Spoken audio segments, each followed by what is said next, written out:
Amour et en paix du père Boine et ça me dit Boyoba et si qui boubou mais combien de problèmes quand et on vient de bien Boine le symbole patriotique et l'hymne national, qui d'autre qu'un autre symbole national, un monument de la culture et de la chanson gabonaise.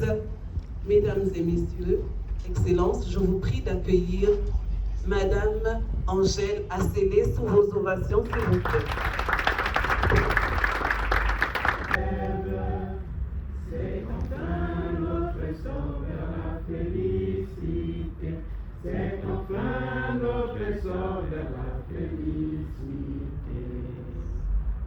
Éblouissant et fier, le jour sublime monte, pourchassant à jamais l'injustice et la honte qui monte encore et calme nos âmes qui prône la vertu et repousse les âmes unies dans la concorde et la fraternité. Éveille-toi, Gabon, une aurore se lève, encourage l'ardeur qui vivrait nous soulève. C'est enfin notre essor vers la félicité. C'est enfin notre essor vers la félicité.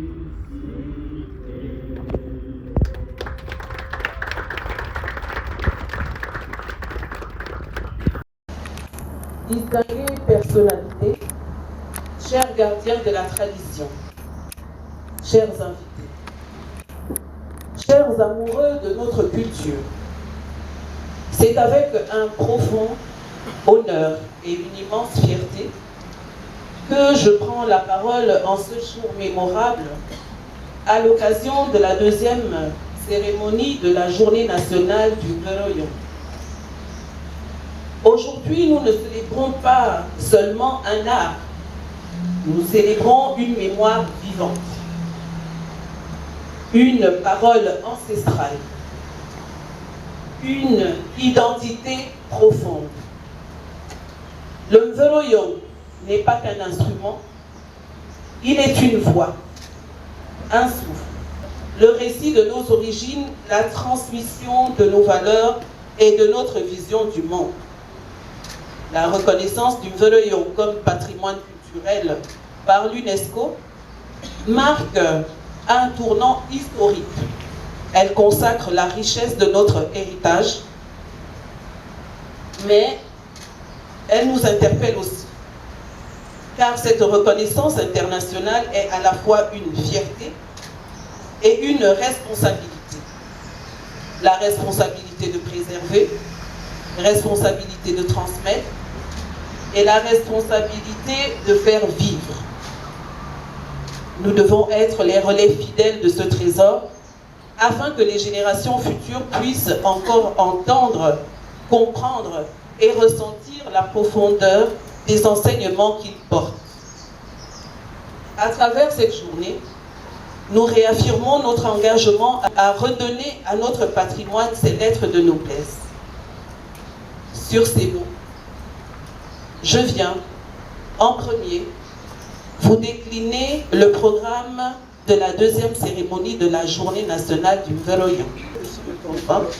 Donc, Madame la directrice générale, s'il vous plaît.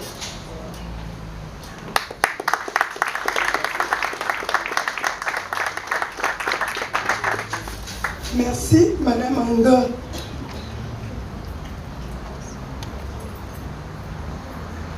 Excellence, Monsieur le ministre de la Jeunesse, des Sports, du rayonnement culturel et des arts, chargé de la vie associative. Monsieur le directeur de cabinet, chers maîtres et compteurs de Mouvette, distingués invités, mesdames et messieurs, en vos rangs et qualités. C'est avec un réel plaisir et une grande fierté que je vous souhaite la bienvenue au Musée national des arts, rites et traditions du Gabon à l'occasion de la deuxième édition de la Journée nationale du Nouvel-Orient. La tenue de cette rencontre sur ce site revêt une signification particulière. Le Musée national du Gabon trouve en effet son origine dans les travaux de l'ethnomusicologue Herbert Pepper, chercheur de l'Office de la recherche scientifique et technique d'outre-mer, ORSTOM, devenu depuis 1998 l'Institut de recherche pour le développement, IRD. Entre 1954 et 1966, il a parcouru notre Gabon profond avec son équipe afin d'étudier nos expressions culturelles.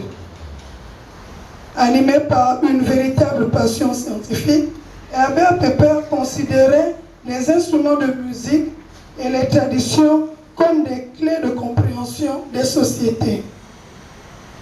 Ces recherches ont permis de constituer un important fonds d'enregistrement et de connaissances sur les cultures gabonaises. C'est dans cette volonté de conserver, d'étudier et de valoriser ces expressions culturelles qu'a été créé le Musée des Arts et Traditions de Libreville. Dans cette perspective, le Nouvel-Orient occupe une place particulièrement importante. À la fois instrument, parole et récit, il incarne pleinement cette richesse des traditions orales que les chercheurs et les institutions patrimoniales s'attellent à préserver. L'inscription du Nouvel-Orient sur la liste représentative du patrimoine culturel immatériel de l'humanité de l'UNESCO constitue ainsi un moment de fierté pour le Gabon et pour les peuples qui partagent cette tradition. Elle rappelle l'importance de continuer à étudier, protéger et transmettre nos patrimoines vivants. En accueillant cette journée nationale du Nouvel-Orient, le ministère de la Jeunesse, des Sports, du rayonnement culturel et des arts chargé de la vie associative par le biais du Musée national des arts, rites et traditions du Gabon entend poursuivre sa mission d'éducateur en faisant accepter, vivre, comprendre nos traditions, en encourageant la valorisation des expressions culturelles qui constituent la mémoire même et l'identité de nos sociétés. Je vous souhaite à toutes et à tous une excellente journée de réflexion, d'échange et de partage et vous réitère la bienvenue dans notre maison du patrimoine. Je vous remercie.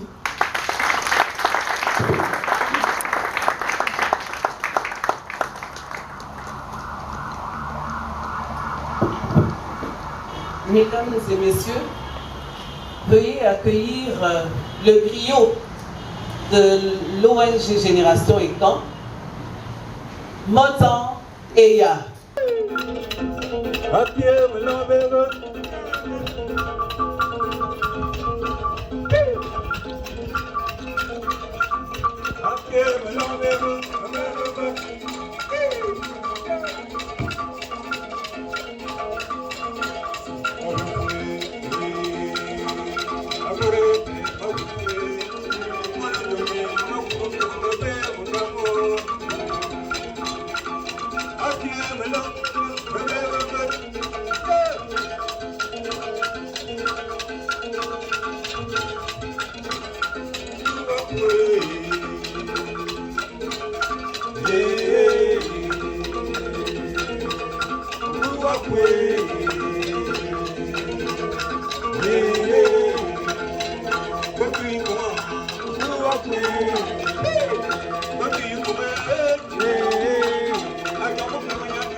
C'est quand même incroyable quoi.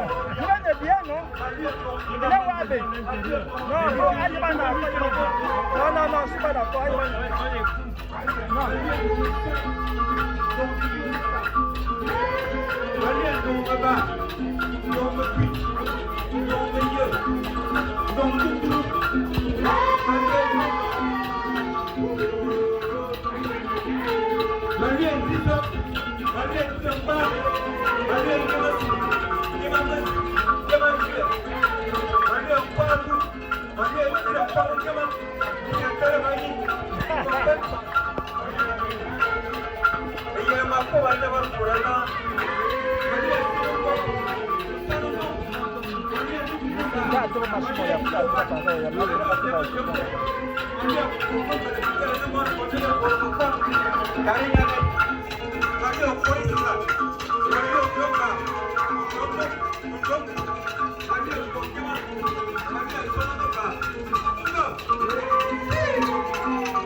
Merci beaucoup. Merci.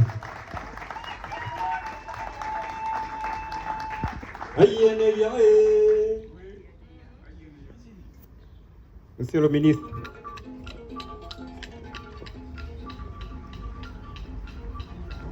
il est mon ministre et mon petit frère aussi. On revient de loin. Je vais l'introduire avec une petite chanson. DJ volume. Il a le number qui. Oh, yeah, il a le number qui. Il a le number qui.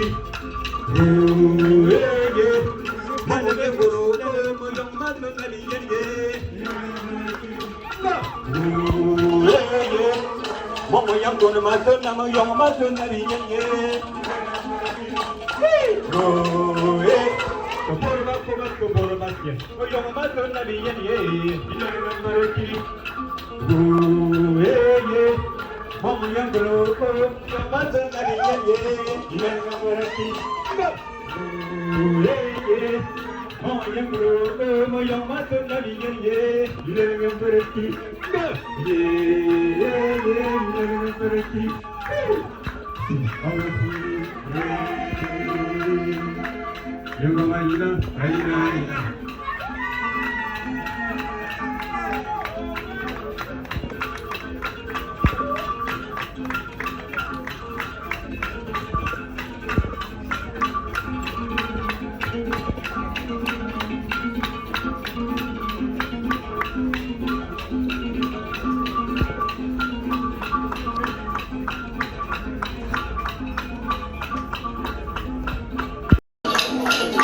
Écoutez. Écoutez. Avant que la parole ne traverse les hommes, avant que les ancêtres ne deviennent poussière et mémoire, il y avait la voix. La voix d'une bête pour rien.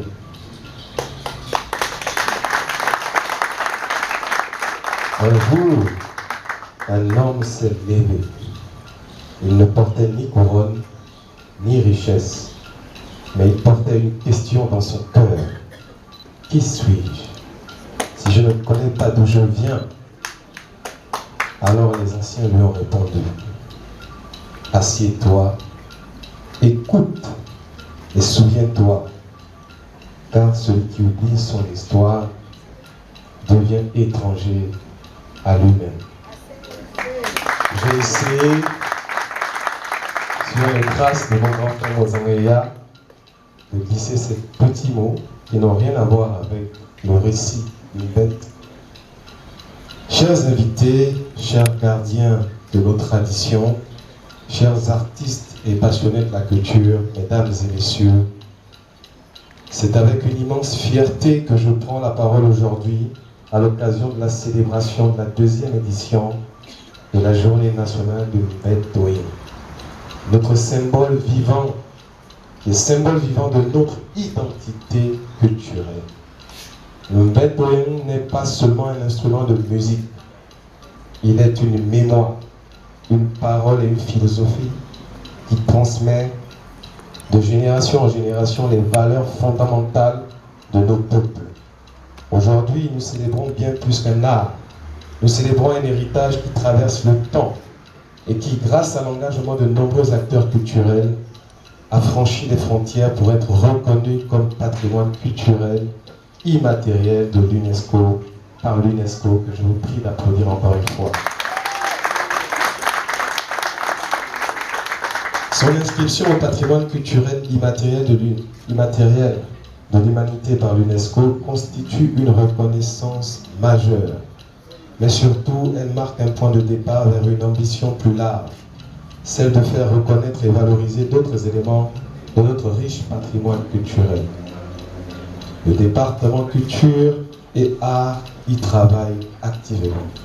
Nous souhaitons qu'après le Mbet, d'autres aussi suivent. Cet engagement pris est un engagement de l'État, un engagement envers les communautés que vous êtes, un engagement envers les générations futures. Cet engagement s'inscrit pleinement dans la vision de son Excellence, Monsieur le Président de la République, chef de l'État, chef du gouvernement, qui place la culture au cœur du projet national. Une culture assumée, une culture protégée et une culture qui rayonne.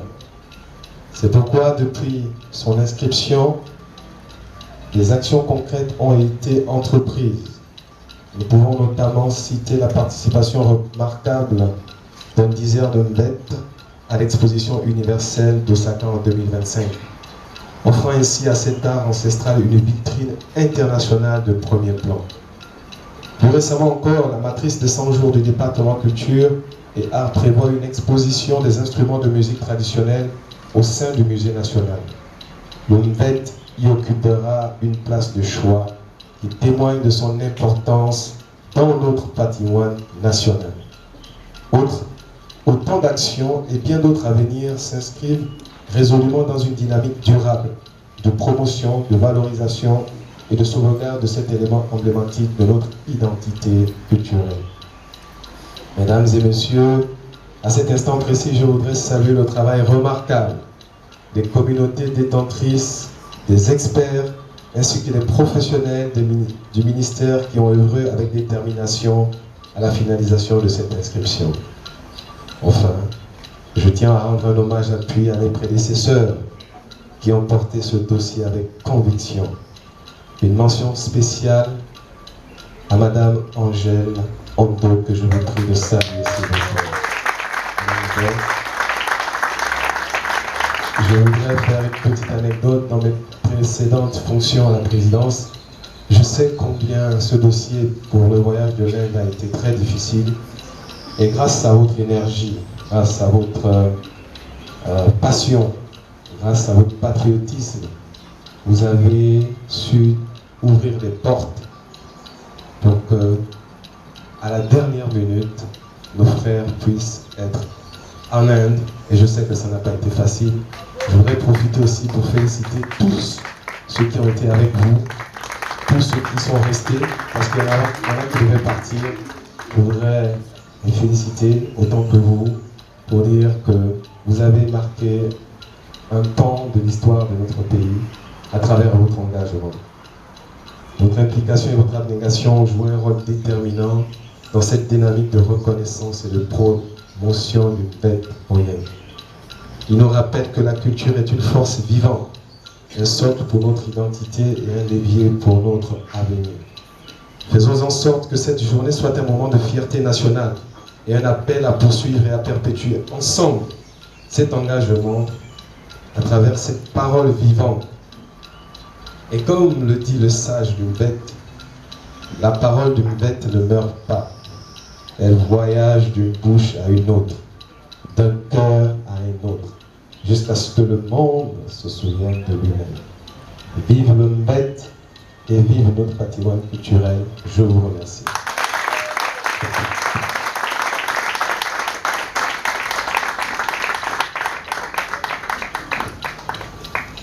Monsieur le ministre, les mots que vous venez de prononcer à notre endroit tous nous mettent au cœur. Parce que le rôle d'un chercheur, le rôle d'un gardien du temple n'est pas ici. C'est souvent mal connu, plein d'embûches et d'épreuves. Mais comme vous avez dit, quand on cherche d'où l'on vient, et qui l'on est, et qui l'on sera, on n'épargne aucune difficulté. Le travail d'arrache-pied. Merci, Monsieur le ministre, d'avoir honoré de votre présence ce moment particulier.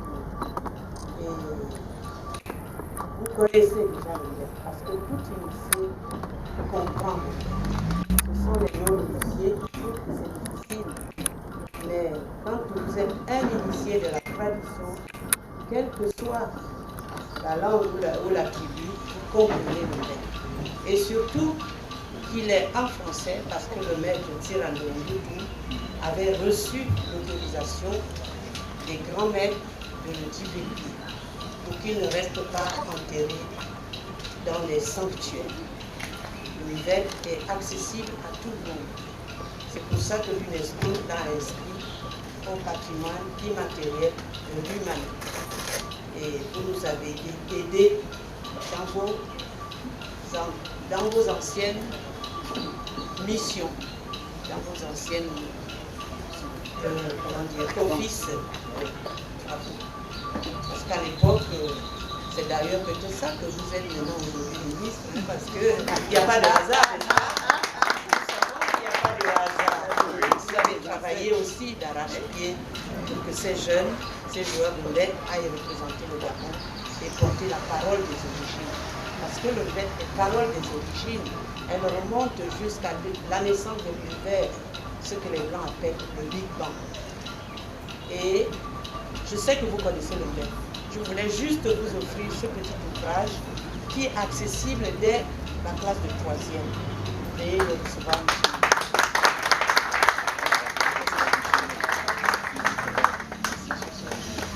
Merci, monsieur le ministre.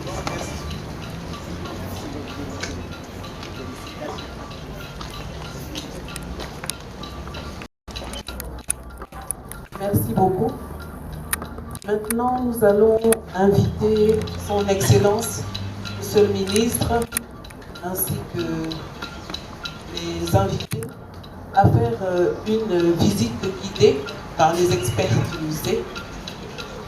Si vous pouvez vous lever, s'il vous plaît. Et ce sera suivi d'une photo de famille. Merci.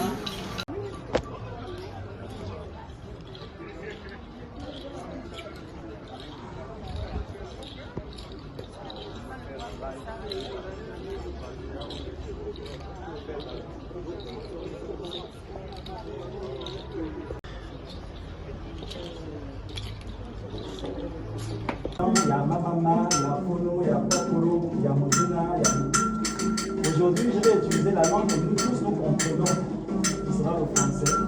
Donc nous allons faire le tour ensemble. Le bruit que vous entendez, ce sont des paroles. Bonjour mon goût. Vraiment, j'ai dit bonjour mon goût, des paroles. Les paroles de Dieu. Là, ils sont en train de se dire par un maître étudiant, il s'appelle Moïnambo. On l'appelle Tyrannon, français. Tyrannon en train de jouer l'instrument Oyo. Et s'il donne une parole, la parole c'est Moto Adzo. Parole, instrument, 10 heures, ça fait Oyo. Si vous voyez un disant sans l'instrument, ce n'est pas un bon Oyo. C'est notre mode. Ce temps-là nous est parvenu ici, nous les écoles, grâce à cet ancêtre primordial. On l'appelle Olona Dangwa. C'est lui qui a initié le combat initiatique et nous a apporté cette ressource qui a propulsé le peuple pour arriver ici. Nous n'étions pas réduits de prépa. Notre savoir était savoir prier, savoir étudier, savoir faire l'agriculture et savoir créer la progéniture. On ne savait pas bouger le sang de quelqu'un. Les écoles au départ ne savent pas bouger le sang de quelqu'un. Après, nous avons choisi des peuples barbares, très insolents et très sauvages. Nous avons donc appris aussi à nous défendre. C'est grâce à ce monsieur, Ronald Dangwa, que nous sommes partis d'un peuple clément à un peuple belliqueux. Nous sommes aujourd'hui des îlots. Grâce à lui, on a eu plusieurs enseignements apportés par les disciples, tels que dans le châtiment. C'est lui, le fameux étudiant maître, Père Pepper est venu enregistrer, d'en parler avec la DG. Nous avons des enregistrements. Il faut en parler à l'excellence, monsieur le ministre, pour que ces enregistrements-là deviennent autorisés. Ce sera important. Ce sera lui, ce sera lui. Voilà. Dans le châtiment, c'est lui le grand maître. Il nous a dit beaucoup de choses. Il a donné le nom du créateur, il a créé qu'on appelle il a dit en 1960, c'était le premier à le dire publiquement.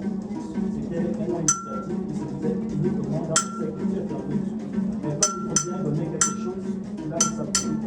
À côté de Chitaro Chedema, nous avons Douada. Et Douada est une grande passion en fait du temps. C'est lui qui a initié notre actuel homme. Vous voyez là, vous voyez. Vous voyez, vous avez à Kenya. À côté de Kenya, vous avez Bomeko. C'est le diseur de tout ce qui est décédé au Gabon. L'ancien disent qu'il est décédé à moins de 25 ans, 25, 26 ans, pas plus. Mais si vous entendez sa voix, c'est lui qui a fait Alundomiko. C'est lui qui a fait Alundomiko. Et sa voix, c'est comme quelqu'un de 92 ans. D'accord? À côté de lui, vous avez Osimandou. Lui, c'était très bon disant, il était du niveau. Vous avez Nana Yingon, il n'y a pas seulement des hommes dans cette affaire. Vous avez Nana Yingon, elle était essentielle, la puissance magique, pas possible. Elle a eu beaucoup de disciples. Il y a un des disciples qui est avec nous. Un jour, nous allons vous présenter un des disciples. Nous avons aussi Ndawakali. Ndawakali aussi était un très bon disant. À côté de ces disants, vous avez des accompagnateurs. En langue de Zona, on appelle ça des paria. Les accompagnateurs, c'est ceux qui envoient des messages à l'intérieur. Après, vous avez Congo, appelateur des esprits. On peut continuer. Donc, visite guidée. Nous avons au milieu un deuxième maître en train de dire aux bêtes. Il est en train de dire aux ancêtres, ne soyez pas belliqueux. C'est le ministre avec les partenaires qui sont venus pour visiter à une autre là. Et là, vous avez le Sondo, qui était également le il était aussi. Vous avez Tira Thomas, il est de Makoko.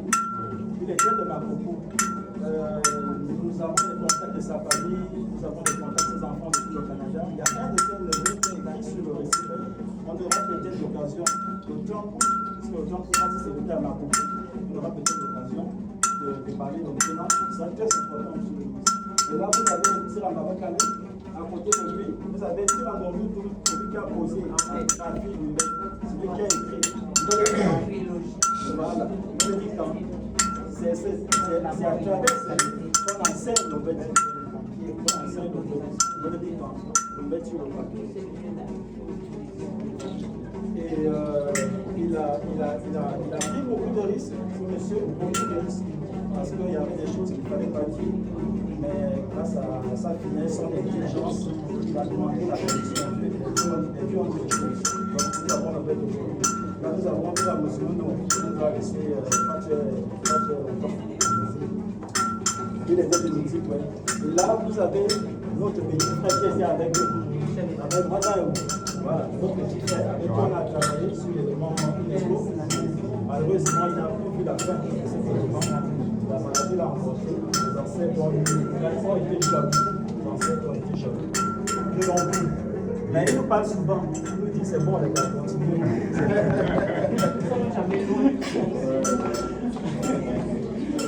Excellence, monsieur le ministre, nous avons également préparé l'exposition avec Jérémy Lesio.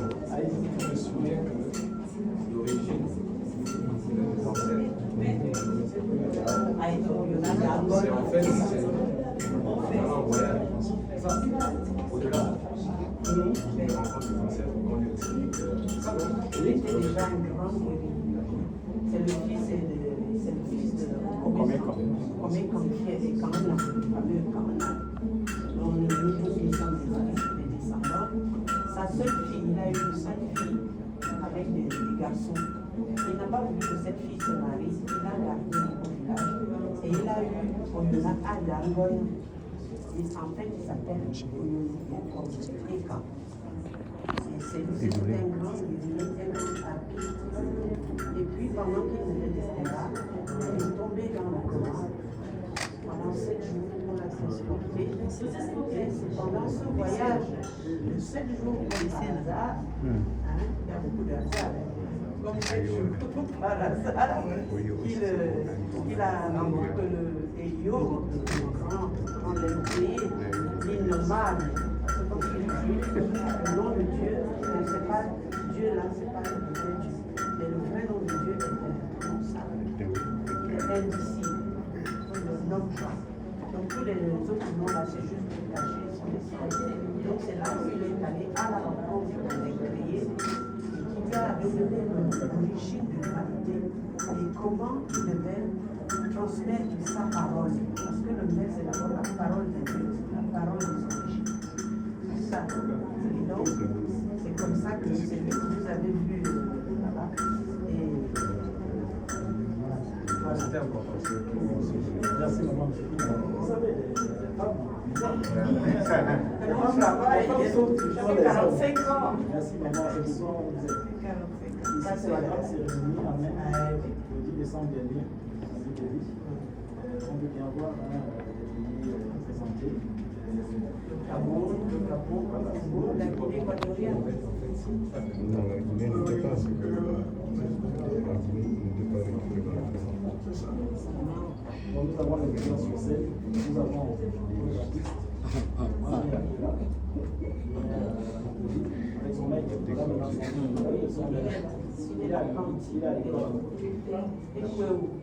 n'a pas terminé sa formation. Il est à l'école, il va terminer, c'est aussi son excellence, l'ancien ambassadeur. Mais il a envoyé le talent. Il a fait la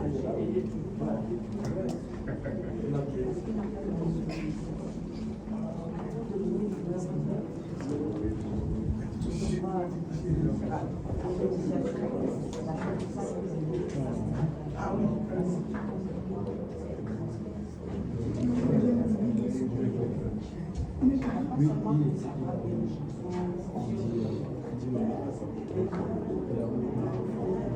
Toujours pour la journée.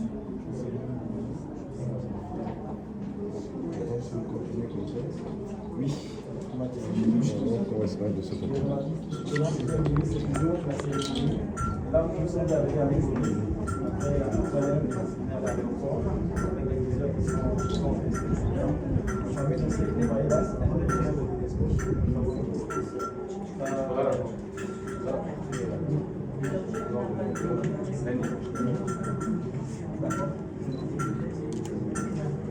nous l'avons déjà dit. Tirez là, et là, vous avez Tira, aujourd'hui, il a regroupé là encore vivant. Mais c'est des anciens qui sont déjà dans la maison. Il a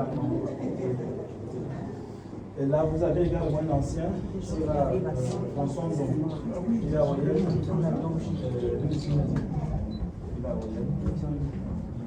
Celui-là, je l'ai emmené en France. Il a d'abord assisté à ma soutenance de 13h30 à 20h. Ensuite, on est parti. Donc, il était jeune. Là, maintenant, il a 88 ans. Il est fatigué, donc il n'a pas pu faire le déplacement. C'est le neveu du grand-mère, son enfant. C'est lui-même qui l'a initié. Il est élu aussi. Il est cochon. Et là, c'est Tira encore. Il est où? Tira encore, il est là. Il est là. Nous sommes là. C'est lui qui nous a dit on va être là. C'est l'un des meilleurs en son moment. Et il descend de la filière de Okorisila. Okorisila, c'est une grande prêtresse originaire de Medjoumé, chez lui. Et c'est lui qui aurait initié son père. C'était un fait en Guatemala, c'est elle. C'est une femme, mais elle avait un fait très viril, très profond, très spirituel. C'est comme le sien. Donc, on pensait d'abord qu'il était de Medjoumé, il était de la Guinée équatoriale, il n'était pas de la Guinée équatoriale. Il est d'Abamaïou, c'est à Medjoumé. Et il joue ce fait très spirituel, très viril. Parce qu'il y a des filières du lait. Il y a la filière des Zengema, des Marie et Mingi. Et il y a la filière de Okorisila. Zengema connaît Okorisila parce qu'il disait moi j'entends, moi je n'irai pas à Bamanou, il y a Okorisila qui est là-bas. Okorisila a formé une joueuse de lait au Cameroun, elle s'appelle Assomo Gonela, qui a laissé aussi des joueurs de lait là-bas qu'elle a formé également. Elle était aveugle. Okorisila était aveugle. Elle est tombée dans le grand fleuve Lyon au Cameroun. Tous les gens qui étaient avec elle sont morts. Elle, qui était aveugle, a survécu, accrochée à son instrument. Parce que l'instrument, c'est la transmission de la terre au ciel, c'est la verticalité. Le mec, quand il est couché, il est matériel, il est horizontal, et quand il est dressé, quand il est tourné, projette le joueur de mettre dans l'infini. Ce n'est pas seulement qu'un instrument.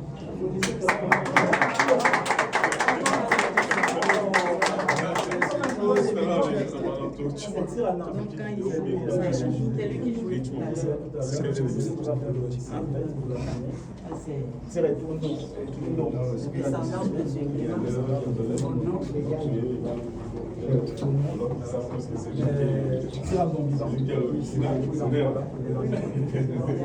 derrière vous, c'est votre. Il n'est pas encore tirage. Vous voyez, il n'est pas encore tirage. Voilà. Il n'est pas encore tirage. Tirage, c'est un degré d'honorabilité. Il s'appelle Mwazam, c'est-à-dire mon frère. Il est seulement encore mon frère. Donc, l'expérience, il travaille encore. Mon exposition, il y a eu. Désolé.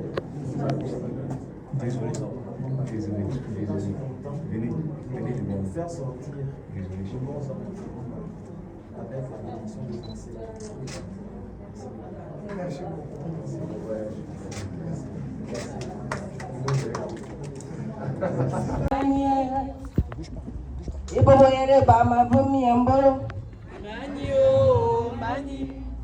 Mani mazulu gumbaro ya manyo manyo biale o biale biale bizulu gumbaro ya biale o biale ah o biale biale bizulu gumbaro ya biale o biale oblage Mon kimi samon de muzi movono ovona kwe akaso aso muzomoko okomiso misamiso zonso nsongoro ngorobo obamo kombo kuko bomba mbaso aso antumba afiri kara tous de la dynastie Mboé Kaona aba kumamba Vine quand na autre zaman la caramu comme poison comme bambou. On vous la guerre. Yeah. Et de mon savana, mon zoumia à Kenan, Oyomo, mon organisme.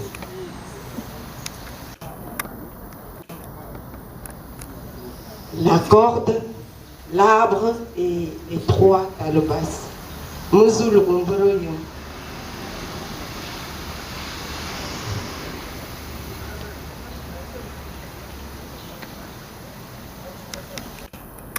L'histoire commence sous un grand fromager. Un grand fromager. Adoumassi, Abomoussi, symbole de l'attachement. Et là, il va souffler. Il souffle dans la calebasse. Et là va naître un son qui va aller plus vite que l'éclair. Ce son va parcourir les vents, les marées, les forêts. Il va traverser les cases jusqu'à réveiller les morts dans leur tombeau, jusqu'à réveiller les ancêtres, jusqu'à réveiller les anciens. Et là, les anciens vont lui dire, nous sommes le sol sous tes pieds. Si tu cours sans nous regarder, tu tombes. Ainsi parlent les ancêtres. Nous sommes le sol sous vos pieds. Si vous courez sans nous regarder, vous tombez. Oulaye. Oulaye. Ce son va parcourir les ventres des femmes ancêtres jusqu'à toucher le liquide protecteur. Ce son va toucher des bébés à naître et ces bébés vont sourire. Ils vont regarder le soleil avant même qu'ils l'aient vu et ils ont su que le soleil existe. Oulaye. Voloyom nous dit que la mort n'est qu'un passage et que le vivre ensemble, c'est la seule case qui ne s'écroule pas, car elle est tissée par les mains multiples, des morts comme des vivants, des divinités, des mortels comme des immortels. Védar parlait sous le fromager, la mémoire est gardée, la nuit peut tomber, mais il y a de la lumière à l'intérieur. Védar parlait que ceux qui ont des oreilles marchent droit. Oulaye, Oulaye,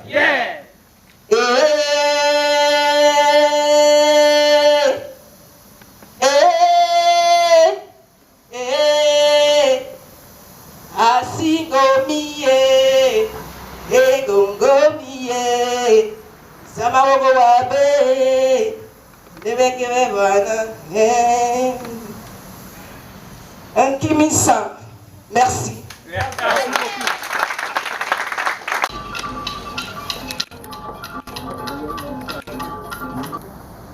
À la faveur de la première journée nationale d'Humber Oyen l'année dernière, j'ai entretenu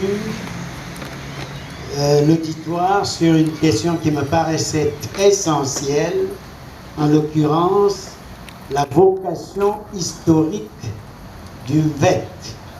Le VET n'est pas fait pour être entendu, chanté, écrit. Il est fait pour devenir histoire. Voilà l'hommage que j'avais voulu rendre l'année dernière. Cette année, je vais me pencher sur une question encore plus importante. C'est la question, en philosophie on appelle ça les protreptiques. Protreptiques. C'est quoi les protreptiques? Ce sont les nouvelles connaissances, ce sont les mutations des connaissances, ce sont les objets nouveaux qui renouvellent les connaissances. Tout à l'heure, la présentatrice a parlé du père de la chose. Cette chose s'appelle la vétologie. Pour la première fois, je vais vous parler de la vétologie. Et je vais donner les résultats des connaissances. Oh, il y a plusieurs disciplines, mais je vais en prendre peut-être 4 ou 5. Ensuite, on discutera. Le titre est donc Leçon protreptique de vétologie. Leçon qui fait état des avancées, des connaissances dans le discours vétologique. C'était un mémoire de maîtrise onomastique du VET. Donc, les personnages. Ensuite, en thèse de doctorat, j'ai écrit dans ma première thèse 4 tomes. Le tome 3 est consacré au VET. En philosophie, c'est pareil. J'ai travaillé sur le VET. En égyptologie, j'ai fait un parallèle entre les deux. Et aujourd'hui, je vais vous présenter les résultats de mes travaux sur la vétologie. C'était en 1992.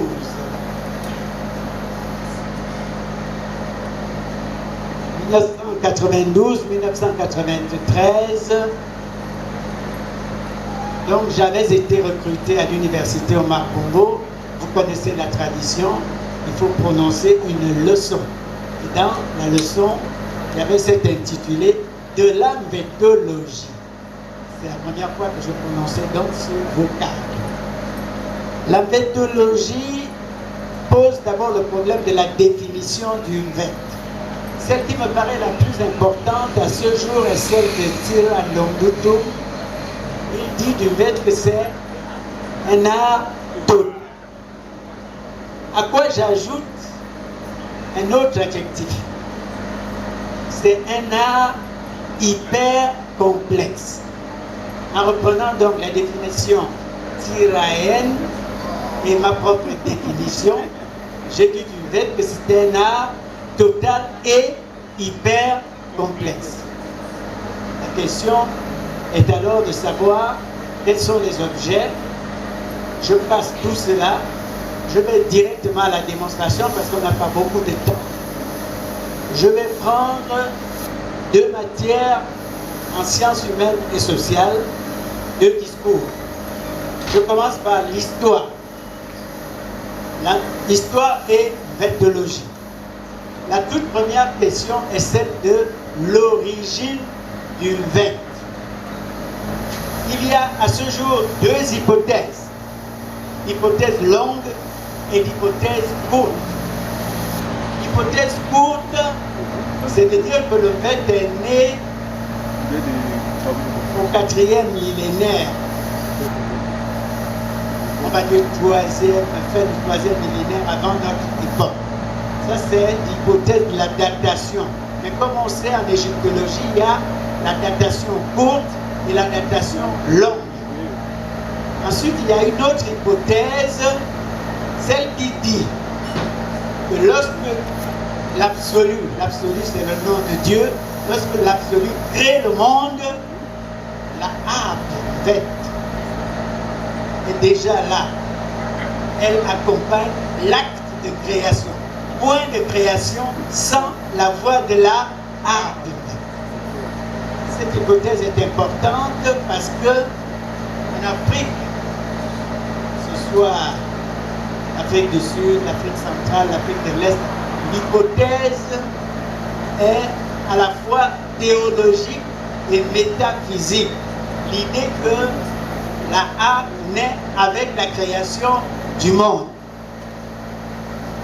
Dans le discours égyptologique, on sait que la divinité va créer le monde et on sait que Thoth, le dieu de l'écriture, va acclamer cet acte. Il sera très heureux de voir ça. Mais en consignant l'acte de création du monde, il y a des notes de harpe qui sont tintinabules. Les notes tintinabules. Et la harpe, on dit qu'elle est constitutive de l'acte de la création. C'est pourquoi quand vous voyez le personnage qu'on appelle Angumberemba, on lui donne un nom étiologique relatif à l'origine. Alors il s'appelle Angumberotse.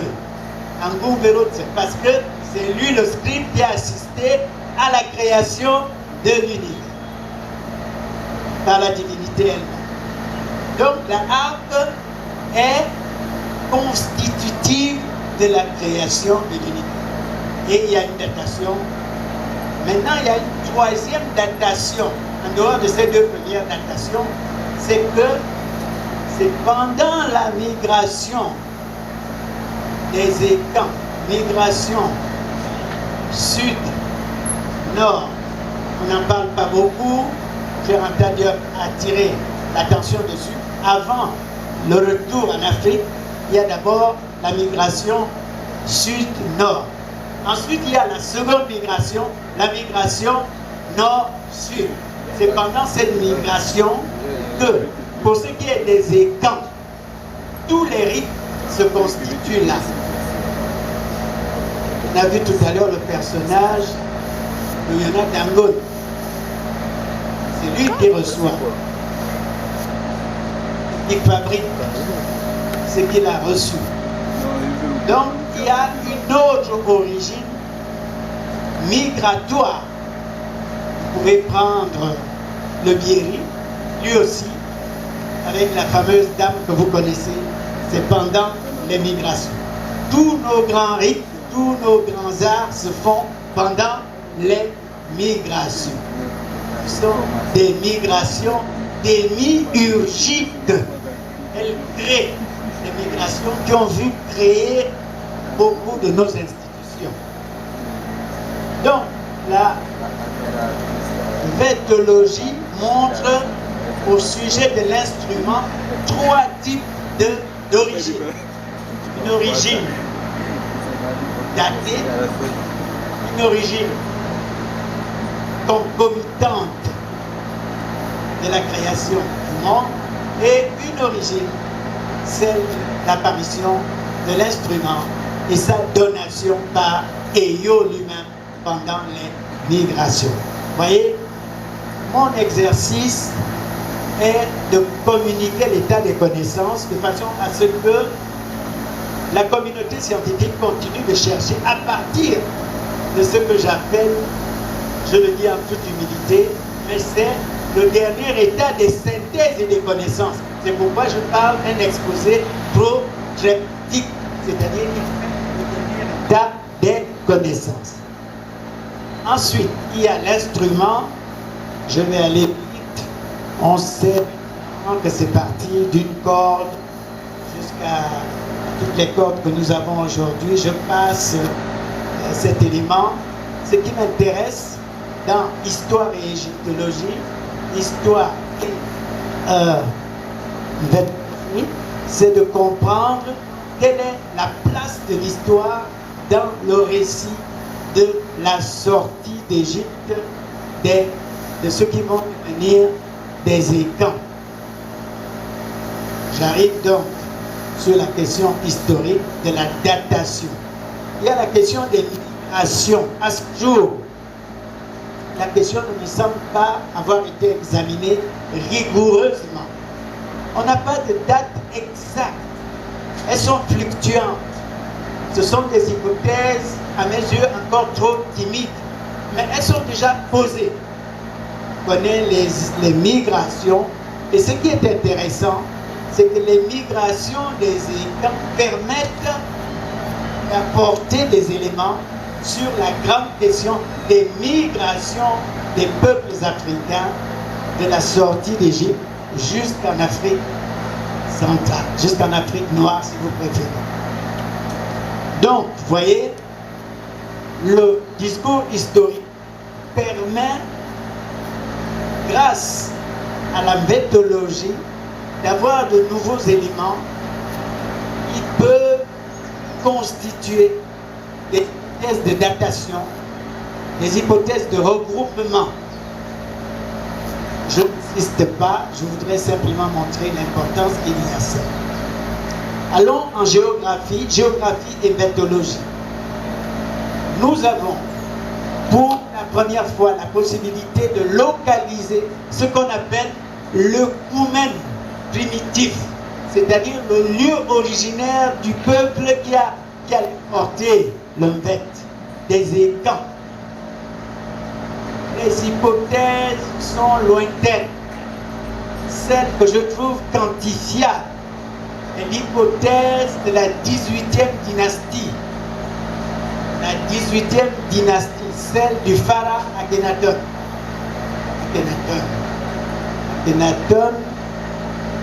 Akhenaton, Akhenaton, on peut déchiffrer tout à l'heure, si on a le temps, vous pourrez poser la question, on pourra déchiffrer. Mais en tout cas, les premiers noms et quand apparaissent à la 18e dynastie de manière claire. Voici l'hypothèse qui me paraît scientifiquement rigoureuse à ce jour. Il y a donc 5 écoles, comme vous le savez. Vous avez l'école Thébaine, l'école Menfit, vous avez jusqu'à, je vais aller vite, jusqu'à l'école Saïd, la dernière. Il y a à l'intérieur l'école amarnienne, c'est là qu'il y avait Akhenaton. C'est dans cette école qu'il y avait aussi Moïse, l'école akhénatonienne. C'est dans cette école que les Écans ont émergé et sont devenus pour la première fois dans l'histoire pharaons, para, nous disons enfants, para, guide spirituel et guide politique. En Égypte ancien, pareil, phara. Tout à l'heure, on va voir, j'ai fait dans mon dictionnaire égyptien, ancien, Van Betty Boulou, j'ai pris 1500 notions qui sont identiques à l'égyptien ancien. L'égyptien ancien étant identité systématique. Ce que je veux dire ici, c'est que dans les travaux actuels, on sait qu'ils sont sortis à cause d'une polémique entre les Ammoniens et de l'autre côté les Akhénatoniens ou les Attoniens. Une querelle, une grande querelle. Puis, tandis que Aton dominait, Akhenaton a fait une cité qu'on appelle Akhenaton. Retenez bien le nom de cette cité, la ville sainte d'Akhenaton, les Attoniens. C'est là qu'il y avait les Écans, dans cette ville sainte-là, d'Akhenaton. Et les Ammoniens vont prendre le pouvoir, ils vont disgracier les Attoniens, le clergé et les prêtres attoniens. Les Écans vont donc descendre sous 2 parallèles, avec 2 grandes voies. Certains vont à Canaan, là c'est la relation entre Écans et Hébreux. D'autres descendent au sud du continent, et c'est là qu'il y a le rêve important, celui de refaire, rebâtir la cité sainte qu'ils avaient perdue à Akhenaton. Akhenaton, c'est la ville sainte d'Akhenaton, des Amoris. Donc, le grand rêve est celui de la reconstruction de la ville sainte perdue. Lorsqu'on vous dit aujourd'hui, on a murmuré ça un tout petit peu au congrès de Mindik, il y a eu quelques résultats dessus. La grande question est celle de la reconstruction de la cité idéale perdue aux confins et aux confluents des 5 grandes nations des Cap. C'est donc à l'intersection du Gabon, de la Guinée équatoriale, du Cameroun, du Congo et de Sao Tomé et Principe. Si j'avais ici, je vous aurais montré là où Ekam. Ekam, c'est le nom des vents anciens. On peut dire au pluriel ou au singulier. Là où Ekam avait décidé de reconstruire la ville sainte perdue d'Akhenaton. Ainsi donc, lorsqu'ils sont descendus, lorsqu'ils ont découvert le fait, lorsqu'il leur faut descendre, ils rencontrent un grand trou, Dieu.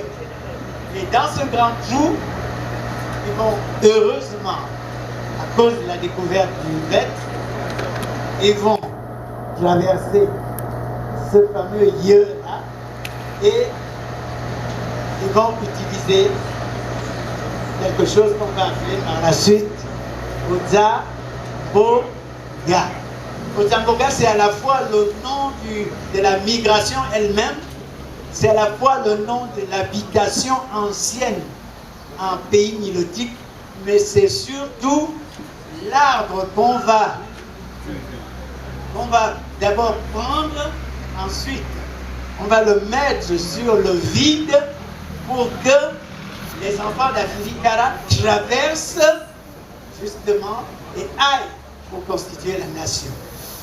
Et c'est là, je n'insiste pas, je suis invité par le ministre d'État du Cameroun qui vient de sortir un livre sur la Sénégal pour aller causer cette chose-là là-bas.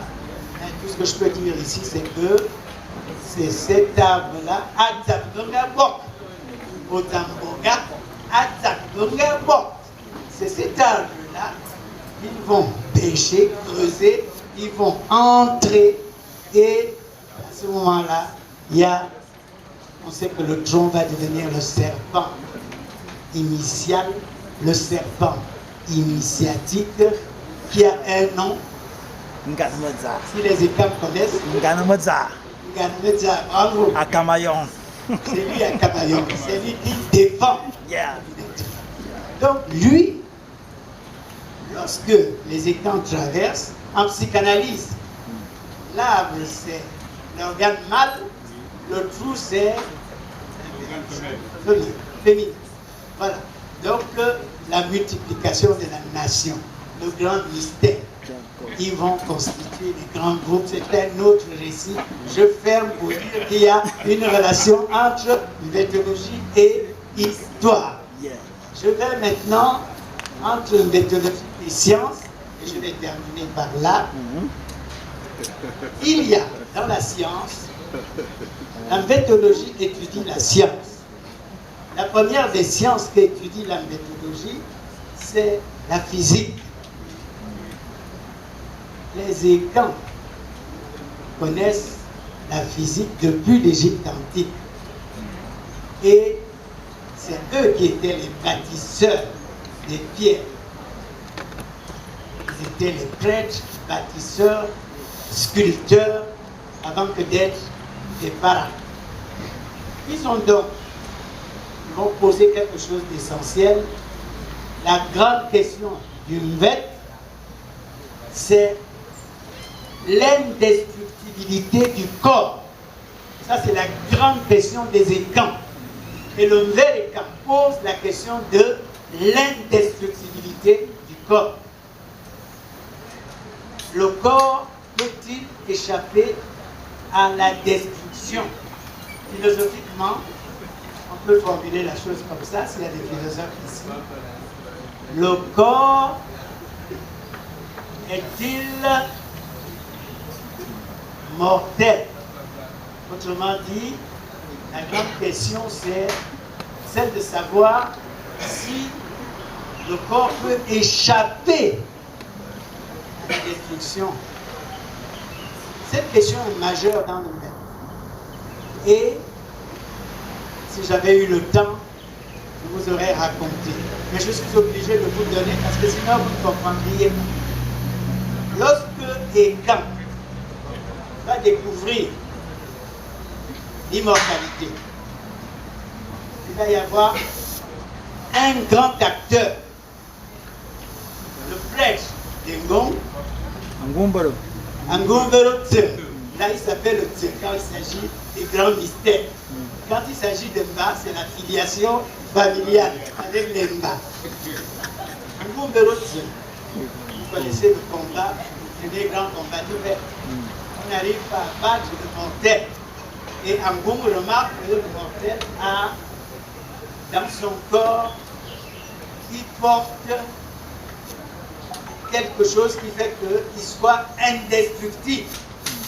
Il est donc question de transférer cette indestructibilité chez les fils de Kokan et Kana. Parce que les fils de Kana, leur grande affaire, c'était de conquérir l'indestructibilité. Or, dans cette première bataille, le mortel avait dans son corps cette puissance indestructible. Vous me le dites. Bien que, ayant initié Komamba et Ngwanda, il s'est aperçu que le mortel était toujours invincible. Son dos ne pouvait pas toucher le sol. Alors, dès qu'il a vu ça, il a essayé de donner des armes à ces deux grands, le maître et le disciple, Akoma et Ngwa. Ça n'a pas marché. On a mis les grands de côté, on a mis les grands de côté. Ils vont essayer d'achever la chose, mais ils se sont rendus compte que même en ayant coupé le cou, ils continuaient de laisser couler le sang. Et ses paupières continuaient à battre. Il avait donc le syndrome de l'immortalité. Il va mettre dans une marmite bouillante. Il va en tuer lui-même là-dedans. Pendant 9 jours et 9 nuits. C'est là-dedans qu'il va fabriquer. C'est là qu'il va fabriquer le secret de l'immortalité. Mais il y avait un problème, puisque les immortels se marient avec les mortels. Comment faire pour que le secret reste uniquement entre les immortels? C'est comme ça qu'on va accepter le mariage, mais il y a un rituel que tous les immortels font pour préserver l'immortalité. Ce que je vais dire en résumé, c'est que cette affaire est énorme. Il y aura au niveau médical des analyses importantes. Sur le plan physique, donc, c'est la loi de l'insécabilité du corps. Maintenant, sur le plan biologique, les corps sont donc indestructibles et la loi en physique, c'est la furtivité. Les corps fuient sans cesse, ils sont indestructibles, mais en biologie, la loi que l'on découvre, c'est que les corps sont aussi indestructibles. La pathologie nous enseigne donc deux grandes lois. La furtivité, les objets sont furtifs. Ils sont aussi insécables. Ça veut dire que vous détruisez une forêt dans une bête, cette forêt se reconstitue immédiatement parce qu'ils ont découvert la loi de la reconstitution du corps et des corps. Et j'appelle ça en biologie la ductilité. La ductilité des corps. C'est-à-dire que les corps se reproduisent sans cesse. Ah oui. On a déjà fait beaucoup de découvertes avec l'os. Nous savons que l'os se reproduit. L'os humain peut se reproduire. Et quand avait déjà découvert cette loi, vous pouvez sauter d'un arbre, vous tombez et on met la loi et on reproduit. C'est la même loi qu'on a utilisée lors de la guerre avec le Zaman. La guerre de Bimba. Pour la première fois, ils ont utilisé ça. On tirait en direct et ils prenaient les balles et les enlevaient sous les yeux de ceux qui étaient les plus grands au niveau de l'armée occidentale. Et à ce moment-là, ils ont fait allégeance, les écrans ont gagné, et à cause de ces deux lois physiques, la furtivité, ils se retrouvaient d'un lieu à l'autre, et la ductilité, ils étaient indestructibles. Ça, c'est donc la physique de la méthodologie, la ductilité des corps et la furtivité des objets.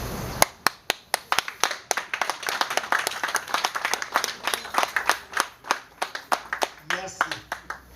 Maintenant, sur le plan médical, la question de la recherche, comment faire pour mettre cela? Si vous remarquez bien dans le mettre, dès que l'enfant naît, que ce soit à Okui, on commence par mettre des métaux.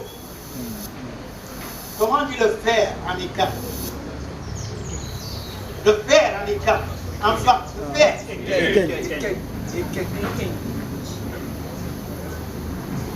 Maintenant, le mot qui est derrière est King. C'est la force.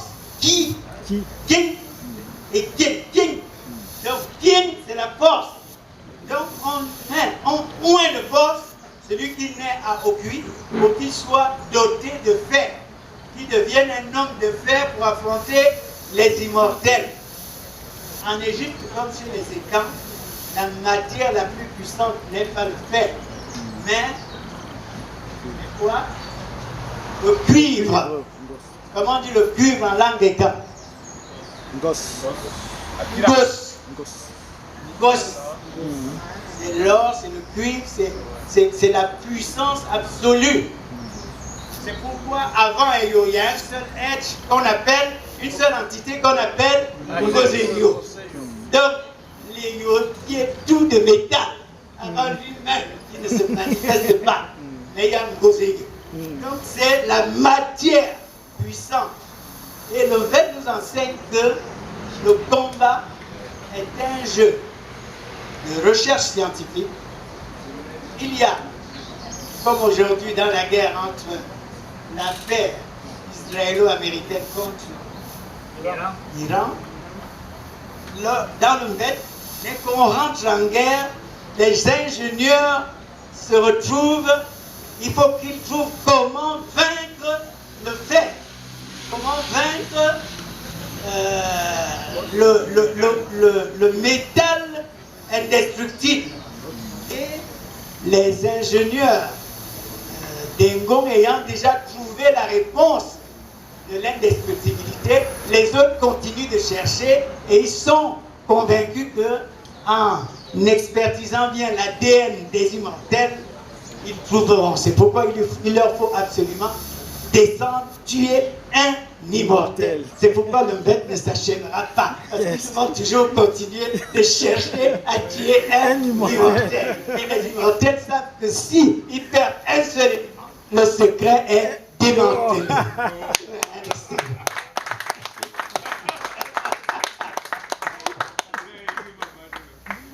Je voudrais m'arrêter là pour dire que du point de vue des sciences humaines et sociales, du point de vue de la science, la méthodologie nous enseigne des lois. La loi de la furtivité, tous les objets sont en déplacement asymétrique et permanent. Et Le MVET nous enseigne que les corps sont indestructibles, ductibles. Et le MVET nous enseigne que, parvenu à un degré, l'homme est indestructible. C'est pourquoi, dans nos danses, nous avons déjà découvert le premier élément. On peut tirer, mais les fusils réels, il n'y a pas de mort, parce que la formule était déjà découverte. Maintenant, la question est de la mettre en labo, de généraliser la chose et de l'universaliser. La question du MVET est la question de la science suprême. La science suprême. Il s'agit de laboratoires qui s'affrontent. Le laboratoire d'Aucuy et le laboratoire des Bombes. Chaque naissance est un nouveau neutron au niveau de la théorie physique. Et le MVET nous invite à redevenir les grands physiciens que nous sommes, les grands philosophes que nous sommes. La question essentielle est la suivante. Dieu est immortel. L'homme est fait à l'image de Dieu. Donc, l'homme est immortel. Si vous prenez ça, Dieu est indestructible. Faites le syllogisme. Or, l'homme est descendant de Dieu. Donc, l'homme est indestructible et immortel. C'est ce syllogisme-là que le MVET utilise. Dieu est immortel et indestructible. Or, il est celui qui crée l'homme. Donc, cet homme. À tous.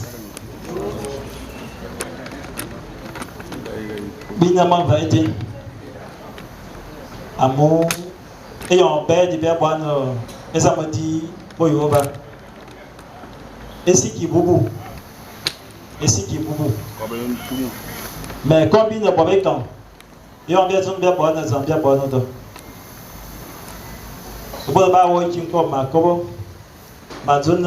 c'est la deuxième édition que nous sommes en train de faire ici au musée. Ce n'est pas facile d'organiser un tel événement. Comme vous voyez, lorsque nous décidons de faire quelque chose chez les étangs, chez nous, on tient à ce que l'événement se fasse. Nous sommes très contents de vous voir parmi nous. Génération Écan, c'est une ONG qui a été créée en 2015. Les gens qui aiment les mathématiques, nous sommes à notre 11e année. Nous sommes en action au Gabon, dans la sous-région et à l'international. Comme vous voyez, nous travaillons beaucoup avec des autorités gabonaises, jusqu'à aller sur des hautes sphères. C'est une équipe composée des hommes et des femmes. Aujourd'hui, nous sommes à 150 membres. Nous sommes suivis par 200 000 personnes en ligne. Notre chaîne télévisée YouTube compte 6 millions de vues aujourd'hui. Vous voyez, nous sommes plus qu'un parti politique. Je dirais, nous sommes plus qu'une chaîne télévisée. Je veux dire, nous sommes nous. Nous sommes au-delà de tout. Nous sommes le tout. Moi, je suis Zuentou, venant de Tébomam. Je suis le fondateur de l'ONG Génération Écan. Vous voyez à ma gauche, c'est le président Obounou. C'est lui qui a organisé la première édition ici. Il a donc passé la main à une femme. C'est celle que vous avez vue tout à l'heure assise exactement là où il y a le président. Nous sommes en train de laisser l'affaire aux jeunes. Nous aussi, nous aimerons être à votre place bien habillés.